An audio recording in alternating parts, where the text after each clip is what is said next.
2026 সালের ফিফা বিশ্বকাপ বাছাই পর্বে ফুটবলের অন্যতম সেরা খেলোয়াড় লিওনেল মেসি আরেকটি অনন্য রেকর্ড গড়েছেন।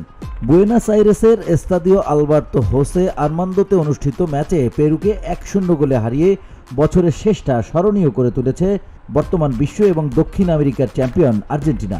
বুধবার বাংলাদেশ সময় ভোর 6টায় শুরু হওয়া ম্যাচের একমাত্র গোলটি আসে দ্বিতীয়ার্ধের 55তম মিনিটে, যখন মেসির নিখুঁত অ্যাসিস্টে লাউতারো মার্টিনেজ গোল করেন। উভয় দলই শক্তিশালী রক্ষণভাগ প্রদর্শন করে, তবে পেরু আর্জেন্টিনার ডিফেন্স ভাঙতে ব্যর্থ হয়। এই পরাজয়ের ফলে পেরু 12 ম্যাচ শেষে মাত্র 7 পয়েন্ট নিয়ে টেবিলের তলানিতে অবস্থান করছে।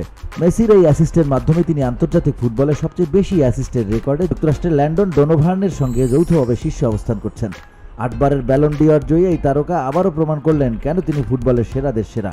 মেসি ছাড়াও লাউতারো মার্টিনেজও এই ম্যাচে রেকর্ড করেছেন। ইন্টার মিলানের এই তারকা 2024 সালে অসাধারণ ফর্মে আছেন।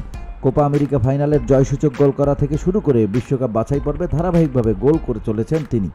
পেরুর বিপক্ষে এই গোলটি ছিল তার আর্জেন্টিনার হয়ে 32তম গোল, যা তাকে আর্জেন্টিনা ও ফুটবল কিংবদন্তি ডিয়েগো ম্যারাডোনার সঙ্গে যৌথভাবে 5ম স্থানে নিয়ে গেছে।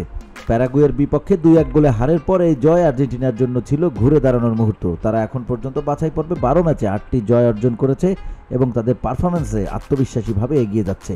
এই জয়ে আর্জেন্টিনা শুধু গুরুত্বপূর্ণ 3 পয়েন্টই অর্জন করেনি, বরং বছরের শেষটা উচ্চমানের একটি পারফরম্যান্স দিয়ে উদযাপন করেছে। BOD Bangla news desk.